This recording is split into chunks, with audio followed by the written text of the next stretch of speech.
Hello and welcome to get excellence. मैं हूं BK Singh और आज स्टार्ट कर रहे हैं नॉइज़ टेम्परेचर। तो एनालॉग कम्युनिकेशन के अंदर हम लोगों ने देख रखा है कि नॉइज़ फिगर क्या होता है, उसका हमने कैलकुलेशन देखा। तो उसके अंदर से अब हम देख रहे हैं कि नॉइज़ टेम्परेचर क्या होता है किसी भी सर्किट के अंदर। तो किसी भी सर्किट से मतलब है हम एनालॉग कम्युनिकेशन कर रहे हैं, तो एनालॉग के अंदर अगर हम नॉइज़ टेम्परेचर की बात करते हैं तो नॉइज़ टेम्परेचर होता है क्या? नॉइज़ टेम्परेचर की अगर हम डेफिनेशन की बात करें तो it is an equivalent noise temperature, it is not a physical temperature. पहली बात तो कि अगर हम नॉइज़ टेम्परेचर ले रहे हैं तो ये कोई फिज़िकल टेम्परेचर नहीं है। जस्ट हम कैलकुलेशन करेंगे तो सर्किट के अंदर नॉइज़ टेम्परेचर का इफ़ेक्ट क्या आ रहा है वो हम निकालेंगे। तो equivalent temperature that produces the amount of noise power. तो यहाँ देखें तो इक्विवेलेंट टेम्परेचर क्या होगा जो प्रोड्यूस करेगा अमाउंट ऑफ नॉइज़ पावर। तो नॉइज़ पावर की बात करें तो सबसे पहले हम बात करेंगे कि हमारा इक्विवेलेंट नॉइज़ टेम्परेचर कितना है। तो हम लोगों ने सर्किट के अंदर कैलकुलेशन कर रखा है कि नॉइज़ फिगर क्या होता है। तो नॉइज़ फिगर हमने देखा था कि noise figure in terms of अगर हम रेजिस्टेंस की बात करें, जब हमारे पास इक्विवेलेंट सर्किट था जहाँ पे एक नॉइज़ वोल्टेज था, जो हमारा रेजिस्टिव था वो नॉइज़ी था और उसका हमने पावर कैलकुलेट किया था कि मैक्सिमम आउटपुट पावर कितना आएगा एट द लोड एंड। तो उस समय जब हमने नॉइज़ फिगर कैलकुलेट किया था तो वो आया था हमारे पास 1 plus R equivalent upon R A. तो ये वैल्यू क्या थी? आर इक्विवेलेंट था हमारे पास, ये equivalent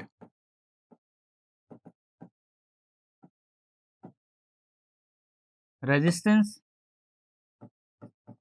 equivalent resistance of the circuit था हमारे पास, और हमारे पास आर ए था, वो था हमारे पास एब्सोल्यूट रेजिस्टेंस या सोर्स रेजिस्टेंस बोल सकते हैं। टेम्परेचर के टर्म्स में हम एब्सोल्यूट टेम्परेचर बोलते हैं, लेकिन अगर आर ए लिया था हमने तो उस समय लिया था हमने सोर्स रेजिस्टेंस, सोर्स रेजिस्टेंस। तो इस तरीके से हमने नॉइज़ फिगर निकाला था फॉर इक्विवेलेंट सर्किट, जिसके अंदर हमारा एक नॉइज़ी रेजिस्टेंस था और हमने एक लोड रेजिस्टेंस लिया था। तो नॉइज़ी रेजिस्टेंस हमारे पास क्या था कि आरए जो सोर्स था, सोर्स के अंदर ही इसकी वजह से जो नॉइज़ वोल्टेज जनरेट हो रहा था वो वीएस था और इस हिसाब से हमने फाइनली नॉइज़ फिगर कैलकुलेट किया था। तो ये हमारे पास फाइनली आंसर आ रहा था। लेकिन अगर हम नॉइज़ टेम्परेचर की बात करें तो noise temperature is given by T not into F minus one. यहाँ पे टीई क्या है? टीई हमारे पास है इक्विवेलेंट नॉइज़ टेम्परेचर, और हमारे पास जो टी नॉट है, टी नॉट को बोलते हैं हम absolute noise temperature, absolute temperature बोलते हैं। नॉइज़ तो जब आएगा जब हम इक्विवेलेंट नॉइज़ टेम्परेचर निकालेंगे। टी नॉट है हमारा एब्सोल्यूट टेम्परेचर, जिस टेम्परेचर के अंदर हम नॉइज़ कैलकुलेशन कर रहे हैं। तो स्टैंडर्ड हम इसको 270 के मान के चलते हैं। अगर 0 लेते हैं तो 270 के, अगर 17 डिग्री लेते हैं तो डिपेंडिंग अपॉन प्लस 273 ऐड कर देते हैं। तो अगर मैं बात करूं एट 0 केल्विन तो हमारे पास जो स्टैंडर्ड एब्सोल्यूट टेम्परेचर है उसको हम 0 के मानते हैं, that is equivalent to 273 degree Celsius. तो अगर मैं 17 डिग्री की बात करूँ, जो एब्सोल्यूट टेम्परेचर अगर हम लेते हैं तो 17 डिग्री का मतलब हो गया 273 plus 17 that is equals to हमारे पास आ गया 290 केल्विन। तो इस तरीके से हम कैलकुलेशन कर सकते हैं कि अगर हमारे पास नॉइज़ टेम्परेचर या एब्सोल्यूट टेम्परेचर गिवन हो तो उससे हम नॉइज़ टेम्परेचर या इक्विवेलेंट नॉइज़ टेम्परेचर निकाल सकते हैं। तो चलिए नेक्स्ट स्लाइड पे चलते हैं। नेक्स्ट के अंदर हम देखते हैं कि अगर हमारे पास ऐसे ही सिस्टम कास्केडेड में कनेक्टेड हो, यानी कि मल्टीपल सिस्टम्स हों जो हमारे पास एक के बाद एक कनेक्टेड हो, तो उस केस में अगर हम इक्विवेलेंट नॉइज़ फिगर निकालना चाहें तो वो कैसे निकालेंगे? तो इक्विवेलेंट नॉइज़ फिगर निकालने के लिए सपोज़ हमारे पास इस टाइप का सिस्टम हो, जिसके अंदर हम 3 ब्लॉक ले रहे हैं, इसके बाद आगे भी चलता रहेगा। हम यहाँ पे ले रहे हैं कि सपोज़ अगर हमारे पास इक्विवेलेंट ब्लॉक हो, जहाँ पे हमारा इनपुट आ रहा हो सिग्नल और हमारे पास आउटपुट आ रहा हो। अगर हमारे पास पहले वाले सिस्टम का नॉइज़ फिगर F1 है और इसका गेन G1 है, सिस्टम 2 का नॉइज़ फिगर F2 है और गेन G2 है। सिमिलरली सिस्टम 3 का F3 है नॉइज़ फिगर और गेन G3 है। तो इस केस में अगर हमसे पूछे कि इसका इक्विवेलेंट नॉइज़ टेम्परेचर कितना होगा या इक्विवेलेंट नॉइज़ फिगर कितना होगा, क्यों? क्योंकि अगर हम नॉइज़ फिगर निकालेंगे तो नॉइज़ फिगर निकालने के बाद हम इक्विवेलेंट नॉइज़ टेम्परेचर भी निकाल सकते हैं। तो सबसे पहले कैलकुलेशन होगा कि इसके अंदर हम इक्विवेलेंट नॉइज़ फिगर कैसे निकालें। तो इक्विवेलेंट नॉइज़ फिगर निकालने के लिए हमारे पास जो फॉर्मूला दे रखा है, इसके अंदर आता है F यानी कि equivalent noise figure of this system is F1 plus F2 minus 1 upon G1 plus F3 minus 1 upon G1 G2 plus आगे भी सिस्टम चलता रहेगा। बट आगे वाले को कंसिडर इसलिए नहीं करते क्योंकि यहाँ पे देखिए गेन की वैल्यू हाई होती है और जैसे ही आगे बढ़ेंगे G1 G2 G3 मल्टीप्लाई होगा डिनोमिनेटर के अंदर, तो न्यूमरेटर की वैल्यू वैसे ही कम हो जाएगी।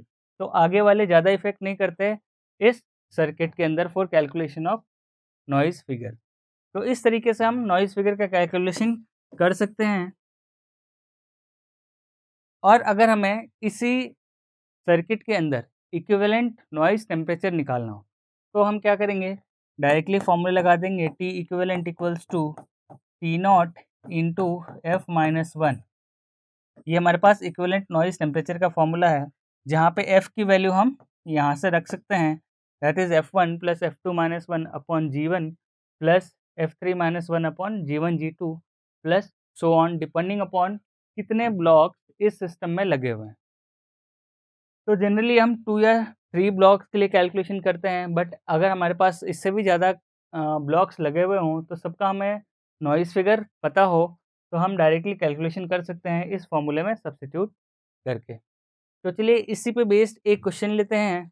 तो इस पे बेस्ड जो क्वेश्चन है वो इस टाइप का पूछा गया है कि suppose the overall noise figure of the system at absolute ambient temperature of 17 degree Celsius is, और हमें क्वेश्चन मार्क दिया हुआ है।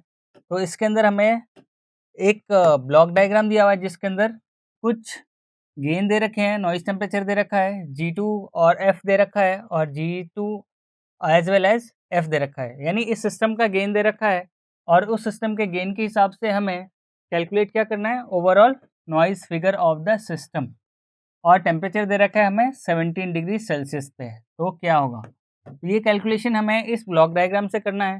तो ये देखिए हमारे पास G1 दे रखा है, G2 और ये हमारे पास गेन 3 दे रखा है जो कि ब्लॉक 3 है इसका। तो हम कैसे कैलकुलेट करेंगे, तो सबसे पहले नॉइज़ फिगर कैलकुलेट करना है। तो नॉइज़ फिगर के लिए अभी हमने जस्ट फार्मूला देखा कि नॉइज़ फिगर का फार्मूला क्या है हमारे पास, that is F equals to F1 plus F2 minus 1 upon G1 plus F3 minus 1 upon G1 into G2। ये इतना सफिशिएंट है क्योंकि हमारे पास 3 ही ब्लॉक दे रखा है। तो अगर मैं F2 की बात करूँ तो यहाँ पे देखिए ये हमारे पास, मैं मान सकता हूँ इसका नॉइज़ फिगर अभी गिवन नहीं है। इसका नॉइज़ फिगर F2 गिवन है दैट इज़ 6 dB और इसका गिवन है F3 दैट इज़ 12 dB। तो F2 और F3 गिवन है, यहाँ पे देखिए F2 और F3 गिवन है, G1 और G2 भी गिवन है क्योंकि हमारे पास दे रखा है G1 30 dB और G2 की वैल्यू दे रखा है 20 dB और G3 भी दे रखा है दैट इज़ 40 dB। बट हमें इस फॉर्मूले में G3 की रिक्वायरमेंट नहीं है क्योंकि हमारे पास फॉर्मूले के अंदर G1 और G2 तक ही आएगा। तो चलिए हम इसको सबसे पहले F1 कैलकुलेट कर लेते हैं क्योंकि F1 अब कहाँ से आएगा, क्योंकि F1 की वैल्यू हमारे पास दे नहीं रखी। तो F1 हमारे पास आएगा इस फॉर्मूले से जो अभी हमने डिराइव किया, that is 1 plus T equivalent upon T not. ये फॉर्मूला कहाँ से आया था, ये फॉर्मूला यहाँ से आया था, that is T equivalent equals to T not into minus 1 हमने किया था। तो इसी को दोनों साइड मल्टीप्लाई कर देते हैं तो T equivalent equals to T not into F minus T nought आ जाएगा। और मुझे एफ कैलकुलेट करना है तो इसको इधर लेके आते हैं।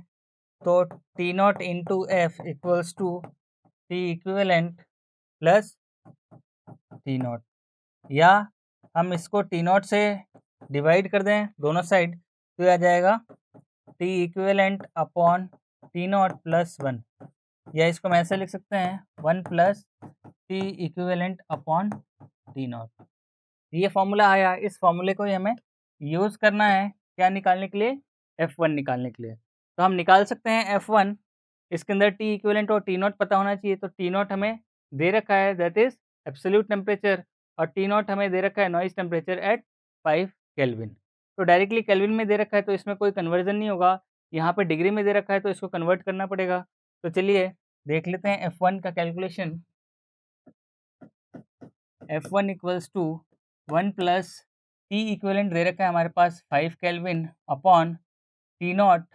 तो T नॉट की वैल्यू क्या हो जाएगी, 17 डिग्री सेल्सियस दे रखा है, प्लस 273 करेंगे तो ये हमारे पास आ जाएगा 290 केल्विन। तो ये हमारे पास इसकी वैल्यू आ जाएगी 290 केल्विन। तो हम डायरेक्टली इसको फॉर्मूले में रख देते हैं 1 प्लस 5 अपॉन 290। तो समवेयर अराउंड आएगा 1.017।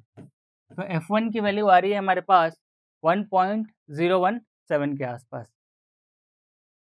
अब हमें निकालना है F2 दे रखा है, G1 G2 दे रखा है, लेकिन उसको कन्वर्ट करना पड़ेगा हमें नॉर्मल वैल्यू में, क्योंकि वो सब कुछ डीबी में दे रखा है। यहाँ पे देखिए ये हमारे पास F2 डीबी में दे रखा है, F3 भी डीबी में दे रखा है, उसके बाद G2 भी डीबी में दे रखा है और G1 भी डीबी के अंदर दे रखा है। तो हमें G1 और G2 को नॉर्मल वैल्यू में कन्वर्ट करना पड़ेगा, उसके बाद हम इसको सॉल्व कर सकते हैं। तो देखिए G1 की वैल्यू दे रखी है हमारे पास 30 dB,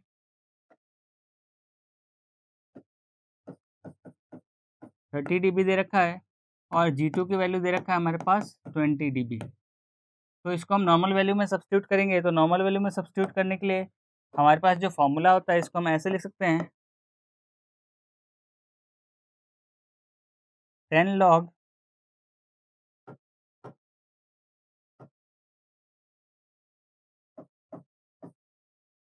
10 log base 10 G1 equals to 30 dB, या 30 लिख सकते हैं। तो यहाँ से 10 और 3 कैंसिल हो जाएगा, G1 इक्वल्स टू 10⁻3, यानी कि G1 की वैल्यू आ जाएगी नॉर्मल के अंदर 1000। तो G1 1000 आ गया। वैसे ही हम G2 कैलकुलेट कर लेंगे। तो G2 क्या आ जाएगा, G2 आ जाएगा 10⁻2 दैट इज 100। तो G1 आ गया 1000 और G2 आ गया 100। तो ये हमारा कैलकुलेशन हो गया G1 और G2 का। तो हम इसको फाइनली कैलकुलेट कर सकते हैं वैल्यू सब्स्टिट्यूट करके। तो चलिए दिया हुआ क्या है, F2 दे रखा है 6 dB और F3 दे रखा है 12 dB। तो हम फॉर्मूले में रख देते हैं। तो फाइनली जो F आएगा दैट इज F1। तो F1 की वैल्यू हम रख देते हैं यहाँ पे डायरेक्टली। तो F1 की वैल्यू हमारे पास 1.017 प्लस F2 -1। तो 5 माइनस F2 की वैल्यू दे रखी है 6, यहाँ पे देखिए 6। तो 6 minus 1 that is 5 upon G1 की वैल्यू हमने निकाल ली that is 1000 plus F2 -1 that is 11, 12 minus 1 is 11 upon G1 G2। तो G1 की वैल्यू 1000 इंटू 100। तो ये देखिएगा जैसे जैसे आगे बढ़ेंगे ये डिनोमिनेटर पार्ट की वैल्यू होगी वो बढ़ती जाएगी। तो हम क्या करेंगे, इसको डिवाइड करने के बाद देखेंगे। तो 1.017 प्लस, अगर इसको डिवाइड करते हैं 0.005 प्लस और आ जाएगा इसके अंदर 11 इंटू 10⁻⁻5। तो इस हिसाब से ये चलता जाएगा। तो फाइनली जो F की वैल्यू आएगी वो आएगी 1.02 के आसपास। तो इस तरीके से हम इसको लिख सकते हैं 1.02 will be the answer of noise figure. इसको चाहे तो नॉर्मल में भी कन्वर्ट कर सकते हैं, वापस वही प्रोसेस लगा के। ये हमारा डीबी में आया है, विदाउट डीबी अगर करना चाहें तो उसमें भी सब्स्टिट्यूट कर सकते हैं। तो ये जस्ट कैलकुलेशन पार्ट है, आप इजीली कर सकते हैं। तो चलिए इसके अंदर यही ध्यान रखना था कि हमारे पास जो कास्केडेड नेटवर्क है, कास्केडेड नेटवर्क के अंदर जो नॉइज़ फिगर का फॉर्मूला होता है वो ये होता है that is F1 plus F2 -1 upon G1 plus F3 -1 upon G1 into G2। अब देखते हैं कि थर्मल नॉइज़ क्या होता है। तो थर्मल नॉइज़ की बात करें तो अगर डेफिनेशन बोलें तो डेफिनेशन क्या है कि this noise is generated due to thermal motion. Due to thermal motion, इसको हम ब्राउनियन मोशन भी बोलते हैं, of electron inside a resistor. तो रजिस्टर के अंदर थर्मल मोशन की वजह से, थर्मल मोशन कहाँ से आएगा? Due to movement of electron within the resistor is known as thermal noise. अब जो थर्मल नॉइज है वो जीरो होता है एट 0 केल्विन, क्योंकि उसके अंदर इलेक्ट्रॉन का मूवमेंट सीज हो जाता है, यानी इलेक्ट्रॉन मूव नहीं करता इधर से उधर। जब इलेक्ट्रॉन मूव नहीं करेंगे तो आपस में कोलिजन नहीं होगा, जब कोलिजन नहीं होगा तो कोई भी टेम्परेचर राइज नहीं होगा। तो इसलिए बोला है कि एट 0 केल्विन, यानी कि एब्सोल्यूट जीरो पे बात करें तो 0 kelvin the noise is zero and generated when temperature rises. तो जैसे जैसे टेम्परेचर राइज होगा हमारा क्या होगा, इसका नॉइज भी राइज होगा। तो जीरो पे जीरो होगा और जैसे जैसे टेम्परेचर राइज होगा वैसे के वैसे हमारा नॉइज इंक्रीज होगा। इसको हम बोलते हैं थर्मल नॉइज, या इसको हम नाम देते हैं जॉनसन्स नॉइज से भी। तो थर्मल नॉइज को हम वाइट नॉइज भी बोलते हैं, जॉनसन्स नॉइज भी बोलते हैं। क्यों बोलते हैं? क्योंकि ये जो इसको वाइट नॉइज नाम दिया गया है, ये इसलिए दिया गया कि इसकी जो स्पेक्ट्रल डेंसिटी है across electromagnetic spectrum is constant, यानी कि यूनिफॉर्म होता है थ्रू आउट द स्पेक्ट्रम। तो यूनिफॉर्म का मतलब अगर मैं यहाँ पे रिस्पांस देखूँ तो ये हमारे पास पूरा का पूरा स्पेक्ट्रम है। ये लोअर साइड में हमने स्पेक्ट्रम लिया और अगर इस नॉइज़ का रिस्पांस देखें, दैट इज़ SNF, इसको रिप्रेजेंट करते हैं KT/2 से। तो ये देखिएगा uniform through out the bandwidth हमारा नॉइज़ का इफ़ेक्ट आता है। तो इसे हम बोलते हैं व्हाइट नॉइज़। क्यों? क्योंकि uniform spectral density across the whole RF spectrum is available, इसलिए इसको बोलते हैं हम व्हाइट नॉइज़। अगर प्रोबेबिलिटी स्पेक्ट्रम डेंसिटी की बात करें तो इसको रिप्रेजेंट करते हैं SNF से, जो हमने यहाँ लिखा, और इसकी वैल्यू होती है KT/2। जहाँ पे K क्या है हमारे पास? बोल्ट्जमैन कांस्टेंट, T हमारे पास टेम्परेचर है और KT is denoted by N0। तो इसको हम ऐसे भी लिख सकते हैं कि spectral density is nothing but N0/2। तो व्हाइट नॉइज़ की जो स्पेक्ट्रल डेंसिटी होती है that is N0/2 which is uniformly distributed through out the bandwidth. तो ये हमारा हो गया थर्मल नॉइज़ के बारे में।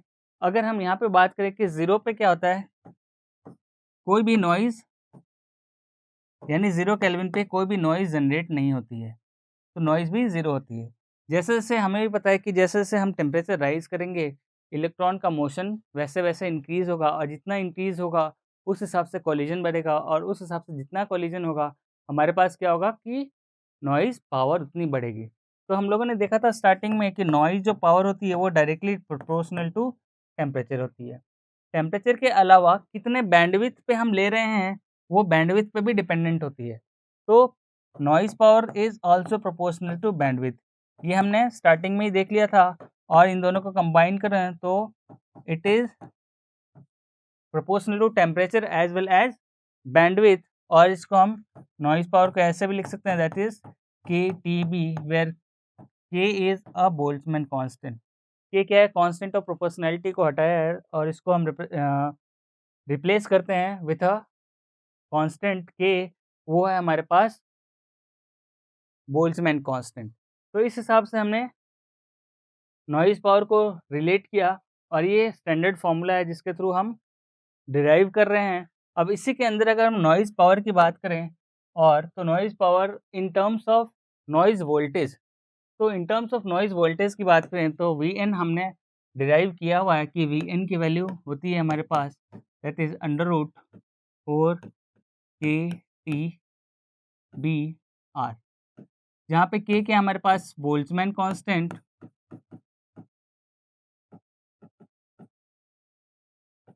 T हमारे पास है टेम्परेचर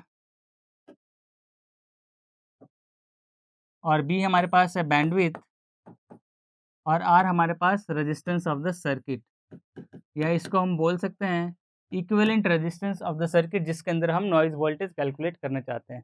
तो जिस हिसाब से रेजिस्टेंस कनेक्टेड है सर्किट के अंदर, whether it is connected in series, whether it is connected in parallel, तो उस हिसाब से हम R इक्विवेलेंट निकालेंगे और वो इक्विवेलेंट रेजिस्टेंस इसके अंदर सब्स्टिट्यूट कर देंगे, तो वो हमारे पास नॉइज़ वोल्टेज आ जाएगा। अब नॉइज़ वोल्टेज को अगर हम स्क्वायर करते हैं तो दैट इज़ इक्वल्स टू हमारे पास पावर कैलकुलेशन आ जाएगा। तो यहाँ पे देखिए Vn² is 4kTBr into volt square. तो ये हमारे पास एक्सप्रेशन ऑफ नॉइज़ पावर है, जो कहाँ से आया है, नॉइज़ वोल्टेज से। एंड वोल्टेज इंडिपेंडेंटली किससे आया है कि हमारे सर्किट के अंदर कितने रेजिस्टेंसेस लगे हुए हैं, उस रेजिस्टेंस पे हमारा क्या कर रहा है, ये वोल्टेज डिपेंड कर रहा है। तो नॉइज़ वोल्टेज डिपेंड कर रहा है रेजिस्टेंस पे एज वेल एज टेम्परेचर और बैंडविड्थ पे तो कर ही रहा है, बट कितने सर्किट लगे हैं, सर्किट के अंदर कितने रेजिस्टेंस लगे हैं जो नॉइज़ी हैं, जो नॉइज़ वोल्टेज भी जनरेट कर रहे हैं, उस हिसाब से हमारा noise voltage of the circuit calculate होगा। और उस नॉइज़ वोल्टेज से हम एक्चुअल पावर निकाल सकते हैं कि किसी भी सर्किट के अंदर नॉइज़ पावर कितनी जनरेट हो रही है। तो इसके अंदर के हम डिस्कस कर ही चुके हैं। बोल्ट्ज़मैन कांस्टेंट है, T हमारे पास absolute temperature in kelvin as well as B is bandwidth in hertz and R is the resistance in ohms और Vn is the noise voltage. और we can say mean noise voltage इसलिए क्योंकि हम पूरे के पूरे सर्किट का निकाल रहे हैं और पूरे सर्किट के अंदर हमारा जो रेजिस्टेंस की वजह से नॉइज़ जनरेट हो रहा है, वो पूरा का पूरा हमने इक्विवेलेंट रेजिस्टेंस लिया है, इसलिए ये मीन नॉइज़ वोल्टेज आया है। तो हमने इस वीडियो में ये देखा कि हमने नॉइज़ फिगर क्या होता है, उस नॉइज़ फिगर के बेस पे हमने एक न्यूमेरिकल देखा, प्लस हमने थर्मल नॉइज़ देखा कि जो व्हाइट नॉइज़ होता है, इसको जॉनसन नॉइज़ या व्हाइट नॉइज़ भी बोलते हैं। तो व्हाइट नॉइज़ क्या होता है, पूरे स्पेक्ट्रम पे यूनिफ़ॉर्मली डिस्ट्रीब्यूटेड होता है। प्लस हमने ये देखा कि जो नॉइज़ पावर होता है, वो डिपेंड करता है पूरे के पूरे रेजिस्टेंस पे और नॉइज़ वोल्टेज डायरेक्टली डिपेंड करता है नॉइज़ पावर पे। तो इस वीडियो में इतना ही। आप लोगों को अगर ये वीडियो समझ में आया तो हमारे इस चैनल को सब्सक्राइब कीजिए और शेयर कीजिए। तो मिलते हैं अगले वीडियो में कुछ और टॉपिक्स के साथ। Thank you.